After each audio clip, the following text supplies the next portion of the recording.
오늘 읽어 주신 하나님의 말씀은 에베소서 1장 17절에서 23절까지의 말씀입니다. 에베소서 1장 17절에서 23절까지의 말씀, 우리 한 절씩 교독하시겠습니다. 우리 주 예수 그리스도의 하나님, 영광의 아버지께서 지혜와 계시의 영을 너에게 주사 하나님을 알게 하시고 너희 마음의 눈을 밝히사 그의 부르심의 소망이 무엇이며 성도 안에서 그 기업의 영광의 풍성함이 무엇이며 그의 힘의 위력으로 역사하심을 따라 믿는 우리에게 베푸신 능력의 지극히 크심이 어떠한 것을 너희로 알게 하시기를 구하노라. 그의 능력이 그리스도 안에서 역사하사 죽은 자들 가운데서 다시 살리시고 하늘에서 자기의 오른편에 앉히사 모든 통치와 권세와 능력과 주권과 이 세상뿐 아니라 오는 세상에 일컫는 모든 이름 위에 뛰어나게 하시고 또 만물을 그의 발 아래에 복종하게 하시고 그를 만물 위에 교회의 머리로 삼으셨느니라. 함께 읽겠습니다. 교회는 그의 몸이니 만물 안에서 만물을 충만하게 하시는 이의 충만함이니라. 아멘.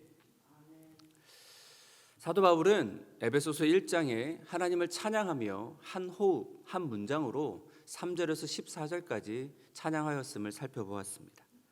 그리고 또다시 한 문장, 한 호흡으로 15절부터 오늘 끝절까지인 23절까지 기도하고 있는 모습을 우리는 살펴보고 있습니다.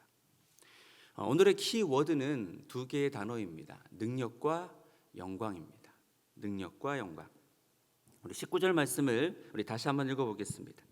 그의 힘의 위력으로 역사하심을 따라 믿는 우리에게 베푸신 능력의 지극히 크심이 어떠한 것을 너희로 알게 하시기를 구하노라. 아멘. 지금 사도 바울은 그의 힘의 위력으로 역사하심을 따라 믿는 우리에게 베푸신 능력을 알기를 기도하고 있습니다. 그리고 이 능력은 보통 능력이 아니라 지극히 크신 능력을 알기를 기도하고 있는 것입니다. 그런데 기도를 보면 능력을 달라고 해야 되지 않을까요? 위대한 능력을 주시옵소서 이렇게 기도하지 않고 뭐라고 기도하고 있다고요? 능력을 알게 해달라고. 왜 이렇게 기도할까요? 이미 그 능력이 우리에게 주어졌기 때문에 그렇습니다. 이미 그 능력으로 오신 분이 계시는데 그 능력의 주체이신 그분을 잘 모르니까 그분을 더 알고 그분을 더 발견하고 그분을 더 깊이 깨닫게 해달라고 기도하였던 것입니다. 천지를 창조하시고 위대하신 그 하나님이 지금 어디에 계십니까? 우리 속에 계십니다. 그 능력으로 계속 역사하시고 계십니다. 그래서 계속해서 알게 해달라고 기도하고 있는 것입니다. 그렇다면 우리에게 베푸신 지극히 크신 능력을 사도 바울은 어떻게 설명하고 있을까요? 능력의 어떤 그 하나님을 어떤 기적과 어떤 표적과 어떤 능력으로 설명하고 있는지 우리 20절에서 22절까지 말씀을 다시 한번 읽어보겠습니다. 그의 능력이 그리스도 안에서 역사하사 죽은 자들 가운데서 다시 살리시고 하늘에서 자기의 오른편에 앉히사 모든 통치와 권세와 능력과 주권과 이 세상뿐 아니라 오는 세상에 일컫는 모든 이름 위에 뛰어나게 하시고 또 만물을 그의 발 아래에 복종하게 하시고 그를 만물 위에 교회의 머리로 삼으셨느니라. 아멘. 그렇습니다. 지금 사도 바울은 하나님의 능력을, 지극히 크신 하나님의 능력을 무엇으로 설명하고 있습니까? 예수님으로 설명하고 있습니다. 예수님이 이 땅에 오셨고 죽으시고 부활하실 뿐만 아니라 승천하셔서 하나님 우편에 계시고 다시 오실 줄로 계신다라고 하는 이것으로 하나님의 크신 능력을 증명하고 있습니다.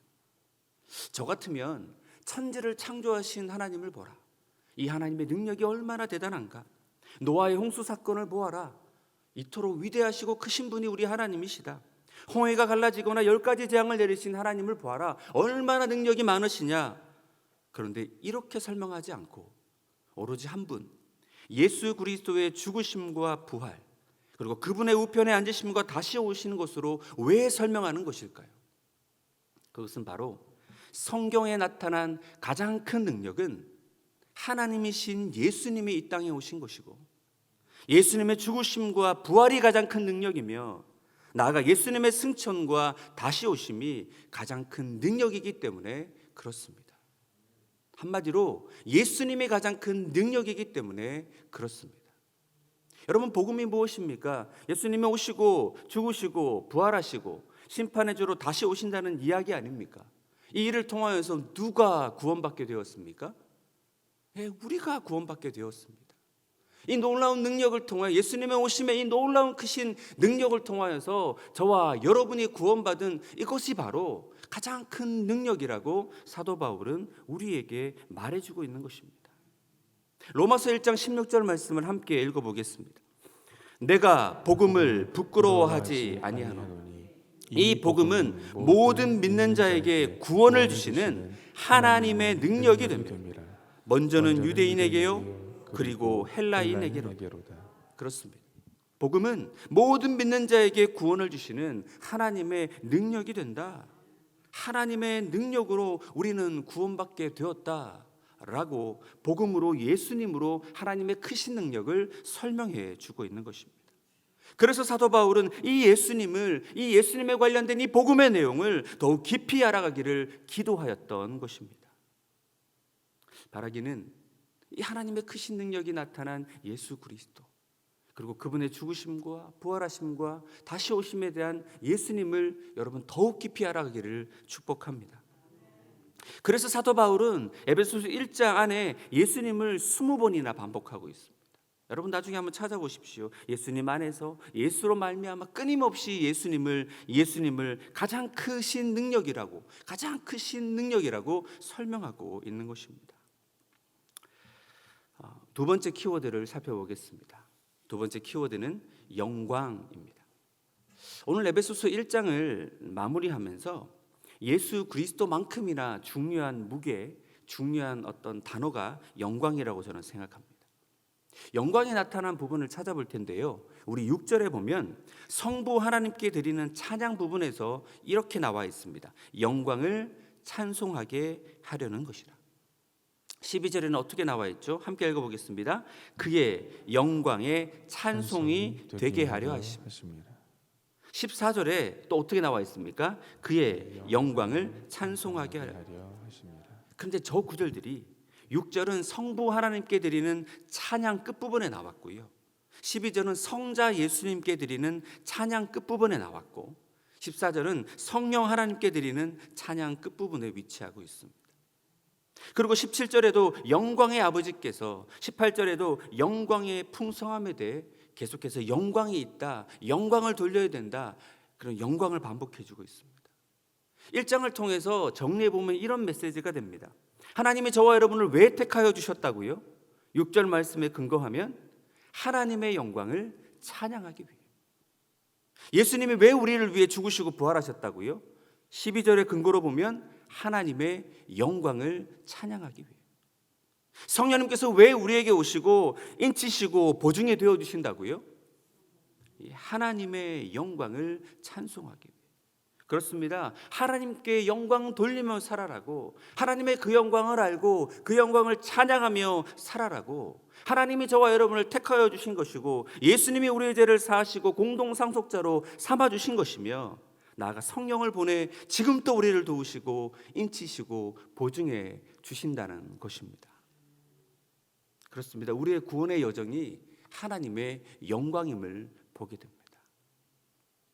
우리만 그런 것이 아닙니다. 이 땅에 오신 예수 그리스도를 또 어떻게 설명하는지 우리 누가복음 2장 13절과 14절 말씀입니다. 우리 함께 읽어보겠습니다. 호련히 수많은 천군이 그 천사들과 함께 하나님을 찬송하여 이르되 지극히 높은 곳에서는 하나님께 영광이요 땅에서는 하나님이 기뻐하신 사람들 중에 평화로다 하니라. 지금 예수님이 오실 때 천군 천사들이 찬양을 하고 있습니다. 찬양의 내용이 무엇입니까? 두 가지입니다. 지극히 높은 곳에서는 하나님께 영광이에요.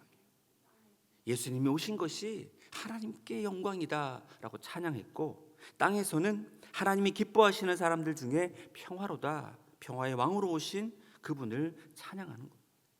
그렇습니다. 예수님의 오심도 하나님께 영광이라는 것입니다. 높고 높은 보좌를 버리시고 낮고 낮은 이 땅에 오신 것, 죄 많고 허물 많은 우리를 위해 인간의 몸을 입고 오신 것, 그것이 바로 하나님께 영광 돌리는 사건이었다라고 기록하는 것입니다. 자, 예수님의 오심도 그렇다면 예수님의 죽으심과 부활은 또 어떤 사건일까요? 우리 로마서 6장 4절 말씀 읽어보겠습니다. 그러므로 우리가 그의 죽으심과 합하여 세례를 받음으로 그와 함께 장사되었나니 이는 아버지의 영광으로 말미암아 그리스도를 죽은 자 가운데서 살리심과 같이 우리로 또한 새 생명 가운데서 행하게 하려 함이라. 자, 누구의 영광으로 말미암아 죽은 자 가운데서 다시 살렸다고요? 네, 하나님의 영광 때문에 다시 살리셨다라고 말씀하고 있습니다. 그렇습니다. 예수님의 죽으심과 부활도 아버지의 영광, 하나님께 영광 돌리는 것임을 우리는 또 확인하게 됩니다. 오심도 영광이요, 죽으심과 부활하심도 영광의 사건임을 확인하는 것이죠. 우리가 믿고 있는 복음은 또 어떻게 성경이 설명하고 있는지 여러분 아십니까? 고린도후서 4장 5절 6절 말씀입니다. 시작. 우리는 우리를 전파하는 것이 아니라 오직 그리스도 예수의 주 되신 것과 또 예수를 위하여 우리가 너희의 종된 것을 전파함이라. 어두운 데에 빛이 빛이라 말씀하셨던 그 하나님께서 예수 그리스도의 얼굴에 있는 하나님의 영광을 아는 빛을 우리 마음에 비추셨느니라. 아멘. 여러분, 복음이 무엇이라고요? 하나님의 영광을 아는 빛이 바로 복음이다 설명하고 있습니다. 하나님의 영광을 아는 빛이 비추어질 때 그 복음의 내용이 깨달아지고 이해되고 믿어지게 된다라고 설명하는 것입니다. 복음마저도 하나님의 영광이라는 단어로 설명해 주는 것입니다. 여러분, 하나님의 그 영광을 아는 그 빛이 우리 안에 뚫고 들어왔기에 이 놀라운 구원의 신비들이 깨달아지고 믿어지게 되며 그 영광의 빛, 그 빛 안에 살아가기 때문에 이 빛을 통해 세상 사람들이 하나님의 살아계심을 보게 된다라는 것입니다. 그래서 너희는 빛의 자녀라고 말씀하시는 것이죠. 이처럼 구원도 하나님의 영광, 예수님의 오심과 죽으심도 하나님의 영광, 복음도 하나님의 영광이라면 죄는 무엇일까요? 죄도 하나님의 영광으로 설명하고 있습니다. 로마서 1장 23절 말씀입니다. 썩어지지 아니하는 하나님의 영광을 썩어질 사람과 새와 짐승과 기어다니는 동물 모양의 우상으로 바꾸었느니라. 여러분, 죄가 무엇이라고요? 하나님의 영광인데 그 하나님의 영광을 썩어질 것으로 바꾼 것. 하나님께 응당 올려드려야 될 영광인데 하나님께 올려드릴 영광을 돌려드리지 않는 것, 그것이 뭐라고요? 죄다. 우리는 악한 짓을 했다 안 했다, 선한 일을 했다 안 했다, 우리가 윤리적인 기준으로 죄에 대해서 자꾸 묵상하지만 성경은 하나님께 돌려야 될 그 영광을 그분께 돌리지 않는 모든 것이 죄라고 선포하고 있습니다. 그래서 로마서 3장 23절도 이렇게 말씀하시는 것입니다. 모든 사람이 죄를 범하였음에 하나님의 영광에 이르지 못하여. 그렇습니다. 죄로 말미암아 하나님의 영광에 이르지 못한, 그 영광을 응당 돌리지 않았기에 하나님의 영광에 이르지 못하였다.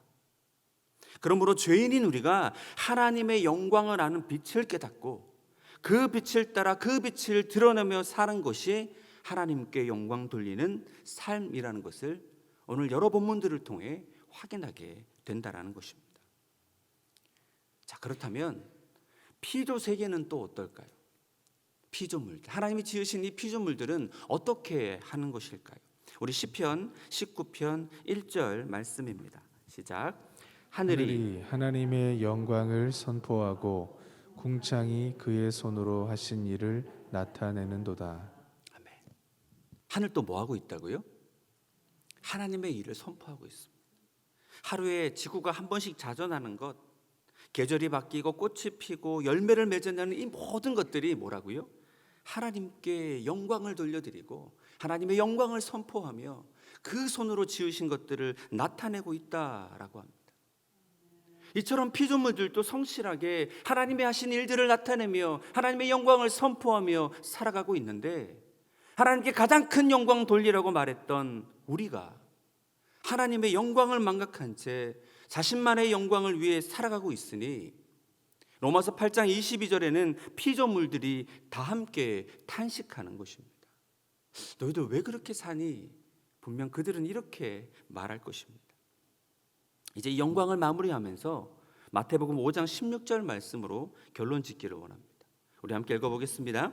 이같이 너희 빛이 사람 앞에 비치게 하여 그들로 너희 착한 행실을 보고 하늘에 계신 너희 아버지께 영광을 돌리게 하라.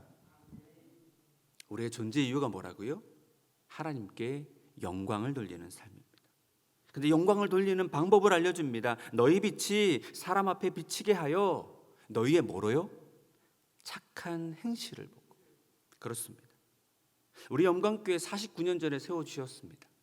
맛을 내라고, 빛을 내라고 세워주셨습니다. 영광을 아는 빛을 비추어 주셨고 그 사명 잘 감당하라고 세워주셨으니 우리는 어떻게 살아가야 될까요? 주님의 빛으로, 주님의 소금으로 더욱 하나님께 영광 돌리는 모습으로 살아가야 되지 않겠습니까? 바라기는 오늘 이 하루를 살아갈 때 우리 삶의 가장 크신 능력이 누구시라고요? 예수 그리스도. 그분을 더욱 크게 바라보시고 그분의 능력을 더 힘껏 의지하며 크신 능력의 예수 그리스도를 알아가는 이 하루가 되기를 소망합니다. 이와 동시에 우리를 하나님의 영광을 위해 지으셨으니 하나님의 영광을 위해 더욱 빛으로, 더욱 소금으로 쓰임받는 저와 여러분 되기를 소망합니다. 삶의 자리 속에서 주님께 아름다운 맛과 빛을 바라는 저와 여러분 되기를 축원합니다.